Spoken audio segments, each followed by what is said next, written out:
Hello everyone, welcome back to another episode of r/ProRevenge. In today's episode, true asthma attack malicious compliance. Boss said I couldn't switch shifts to go to court sessions because of my contract.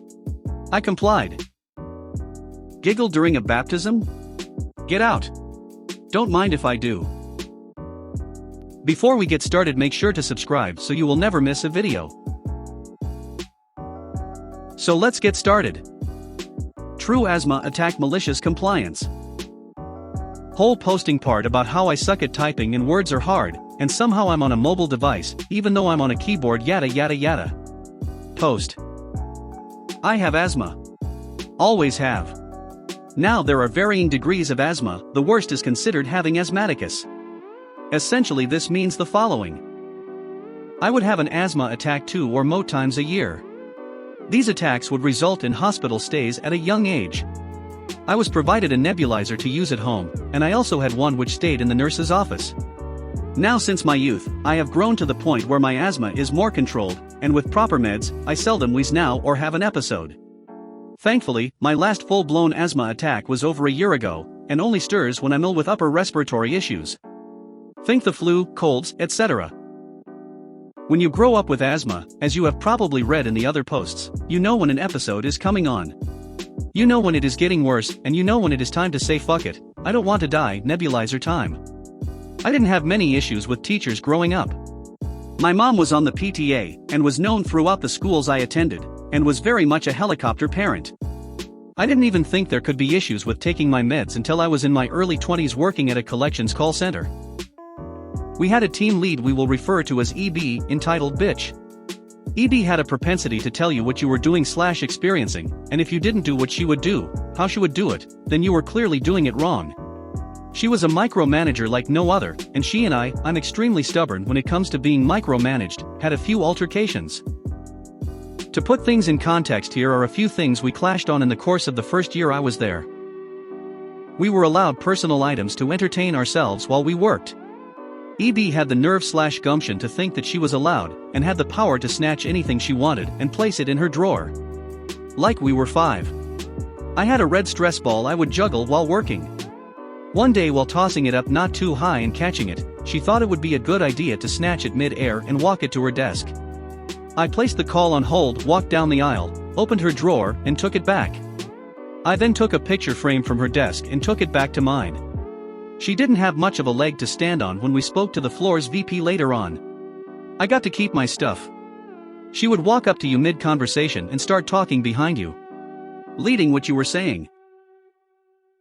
The worst part of this is that the person on the phone could hear it. While most would comment on it, one day I decided to shift the entire convo with said person over to the fact of how rudely she was behind me.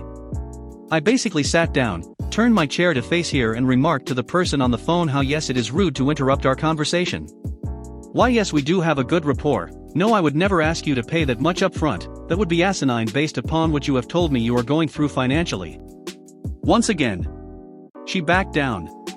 Now it was later in the year, and I ended up catching what turned out to be the flu. Most of the office did this year, but although I tried to work through it, I called in one morning while having an asthma attack.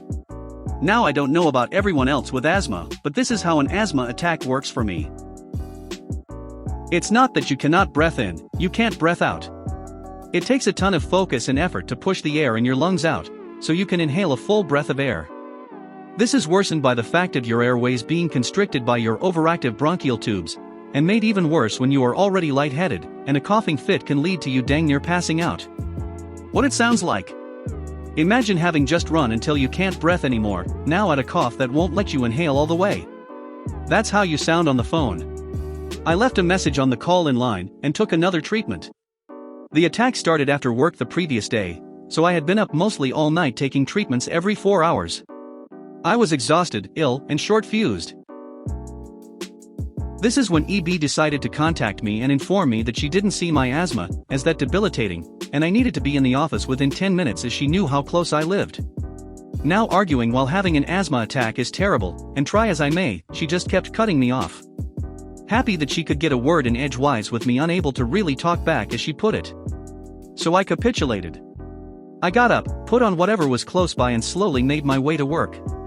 It took longer than the 10 minutes allotted, but I had to pack my meds and nebulizer. And I didn't pack the new compact one, no.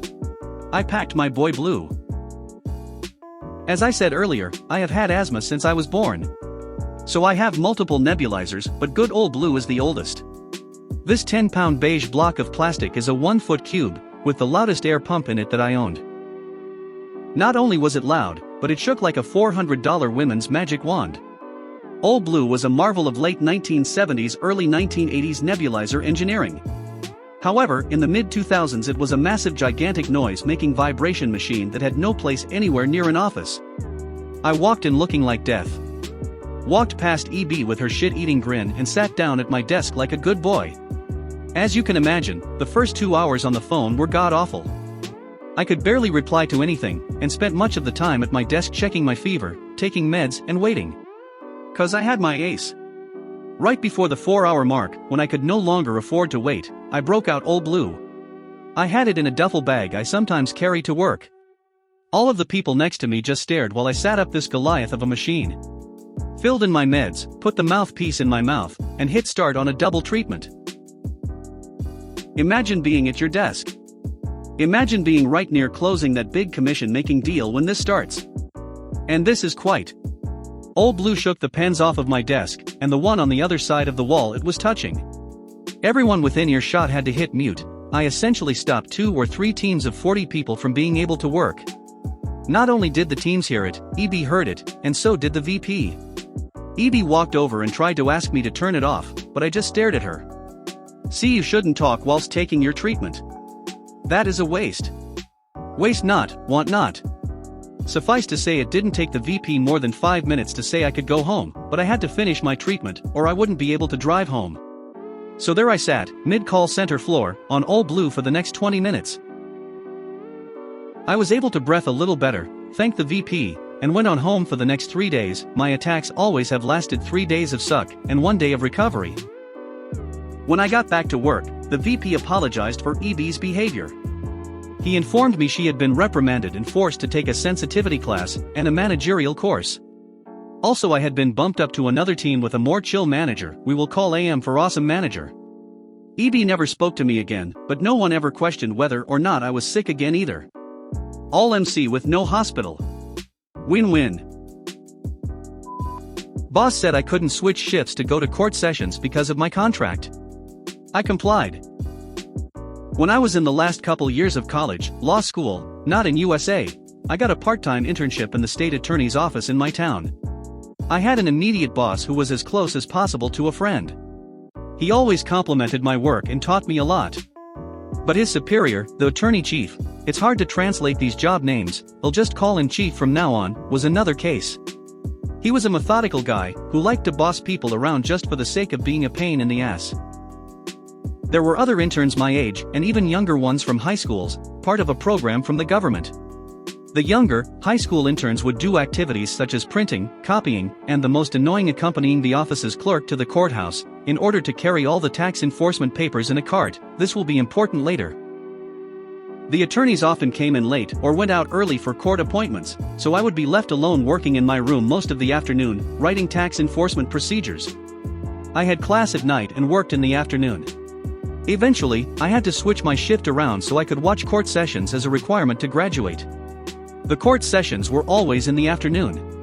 It would only take a few weeks of rearranging my shift whenever there was a court session. I would come into work on Monday morning, then Tuesday afternoon if there were no sessions on that day, and so on. That's when trouble started. I was a good intern. I helped my immediate boss out a lot, never got behind on deadlines. But there was no way the chief could ignore an intern coming in on Monday morning, and then on Tuesday afternoon, no. Just one more thing you should know. Around that time all the high school interns suddenly left, so I and 2 other law school interns would take turns accompanying the clerk to the courthouse, carrying that cart all around like a high school kid normally would. It wasn't pleasing, but we complied. Then one day, came chief into my room while my boss was out. OP, he said, this switching shifts around cannot go on. It's becoming messy. I need you to only come in on the afternoon, as your internship contract says. I tried explaining to him that I was almost done with the court sessions, that I had to be there in order to graduate law school, that there were no sessions in the morning, but he was relentless. Later that day, the clerk came knocking on my room. "OP, will you come with me to the courthouse?" She asked nicely. She was a good person. But it wasn't my turn to go. I told her that and she said that Chief had discharged the new intern from going, so I had to go that day again. The mention of his name made my blood boil, and I immediately replied, "I will not go. Chief wants me to stand by my internship contract, and there is no accompanying the clerk to the courthouse under the activities session in my contract." She gulped nervously and said, "I agree with you, but he will not like this." My friend who worked in the next room was standing by the door and heard the whole thing. I remember the satisfaction I felt when she said, "You were so brave, but you're in trouble." But I had made up my mind. I would quit the internship, but I would rub this in his face. So I refused to go. When my immediate boss heard about what had happened, he told me to apologize to Chief. Chief couldn't just fire me because he knew I was right, so he tried to embarrass me into apologizing. I refused to do that and decided to quit my internship anyway. If I continued seeing that man's face every day, I would probably end up punching it. So I quit. Never talked to any of them again. I still shake with anger remembering this episode and Chief's condescendent face, but I think answering like that was one of my brightest moments. Giggle during a baptism? Get out. Don't mind if I do.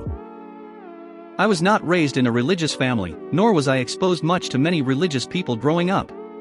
This all changed when I became friends with John, not his real name, who was a Mormon, the first I've ever met as a matter of fact.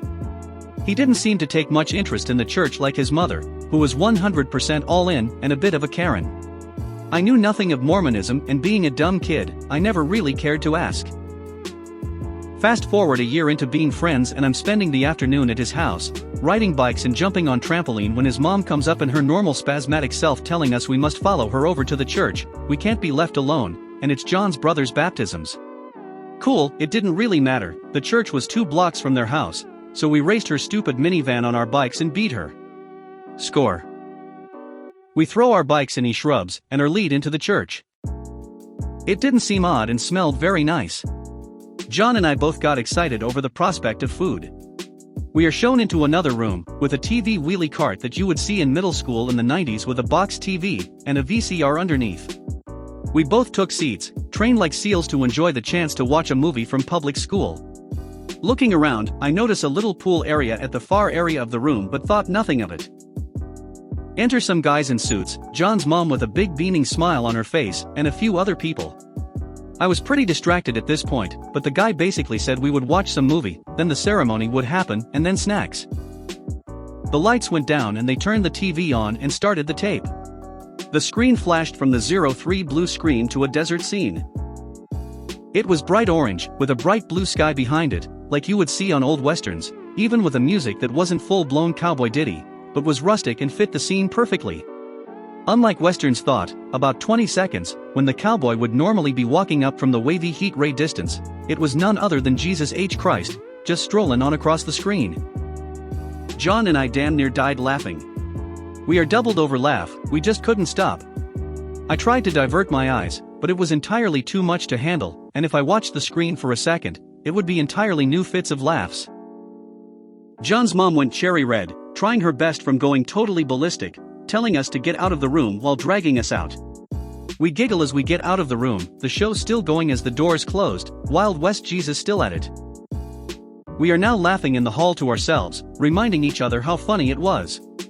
I guess we were loud, because we were told to get out of the church and go ride bikes, we wouldn't be asked to come back in. Fine and dandy. We spent the next hour or so biking like we normally would be anyways. The baptism goes off without any issues, and they act like we were just horrible. Fast forward 1 week, I go over to John's house to play and his brothers both have their heads shaved. I ask what's going on with haircuts and he tells me everybody at the baptism, including his mom, the Minster guys and all the kids caught head lice. We were lucky enough to not catch it since we were forced to go outside. I'm not a religious man, but that day I felt like something was watching out for us. Sorry if my spelling or grammar is bad. I'm done with a public education. Have a good day. If you made it to the end of the video, thanks for watching. Don't forget to like, subscribe and share, and we will see you in the next video.